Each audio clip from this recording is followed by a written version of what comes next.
Light-hearted. Offbeat. Stories that are not necessarily the news. Now listen, a couple of things are happening. We got an election next week on the 3rd of November, which is Tuesday. That's a big one. That's a biggie. That's the mother of all elections, yeah? Donald Trump and Joe Biden. With Biden, according to the polls, having a 10-point advantage over Mr. Trump at the moment. But we know that as you get closer to election day, the polls tend to tighten. So don't read too much into that. And then, of course, with the American system, you have the Electoral College. So you could win the majority of the votes like Hillary Clinton did by over 3 million. More than 3 million Americans more than Trump wanted Hillary. But yet she was the bridesmaid. You know, go figure, right? So it's not an all-out win in terms of the numbers. It's where you win, because then you get the presidential thing with the Electoral College, right? So that's their system. It's a unique system to them. So that's on Tuesday next week. Then on the 15th, there's another election coming up. On the 5th, sorry. That's Thursday. So next week, Tuesday is the U.S. Next week, Thursday is St. Vincent and the Grenadines, another general election, right? And then on the 11th of November is the Barbados by-election between Reefer and Tony Moore. Yeah. All right. So Moore or Reefer. So yeah. All right. So we got a lot of politics in the air, guys. Yeah, you know, what do you think? Yeah. All right. So over in the U.S., the question is the pandemic, the handling of the economy, yada yada yada. You know, it's a 24-hour news cycle and so on. So that's.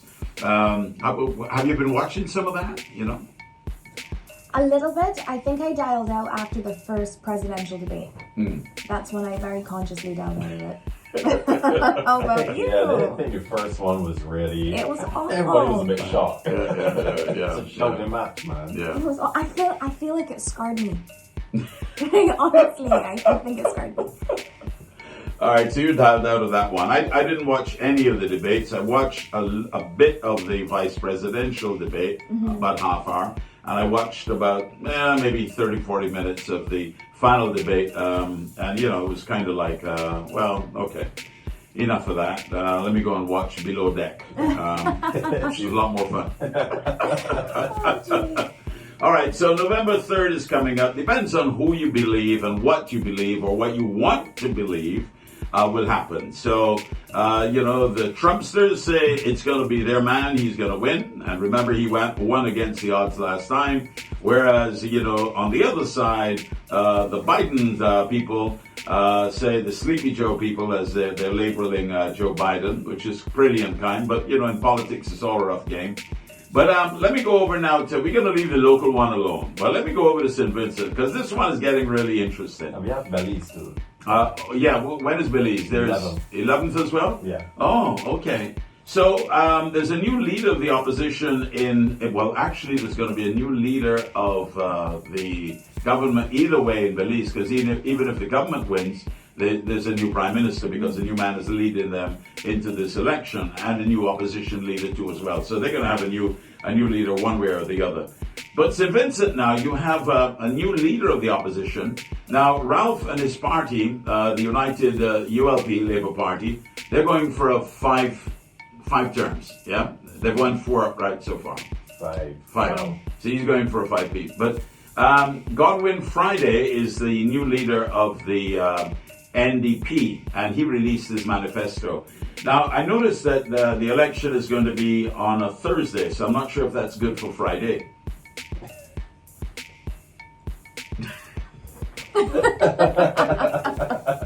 I'm just saying,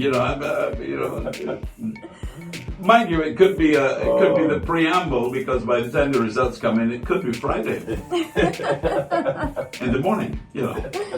Yes, that's an interesting name, Godwin Friday. Yeah. All right. And the election, I think Ralph deliberately did not. Can you imagine if he had missed and put that on the 6th of November?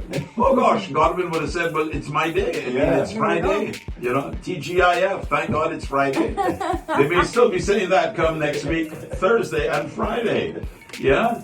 But he's released his manifesto. But here's a quote from Friday, yesterday. He says that the United Labour Party were due to release their manifesto last night. and they've made promises and they have no intention to keep them, and so on and so forth. The usual stuff. He says the ULP has said that its manifesto, which is scheduled to be launched on Sunday, yesterday, was going to be even longer than the 2015 document. And then he says, well, everybody knows that Ralph liked to talk long. So it's not surprising. Sorry shots, man. He says the longer a manifesto is, the more it shows that there are all these things that should have been done in the last 20 years that you failed to do. Comment, guys. Oh, so you know how much That's a sense that good makes? point. Yeah, that makes a lot Good of point. sense. Uh-oh. Ooh. Uh-oh. You think the guy's smoking? Yeah, boy. Yeah. Might be Friday after all. We say Ralph like to talk long. He said the manifesto must be long or Ralph like to talk long, you know? Oh, gosh. Anyhow, so whether it's going to be Godwin Friday or Ralph again, we will find out.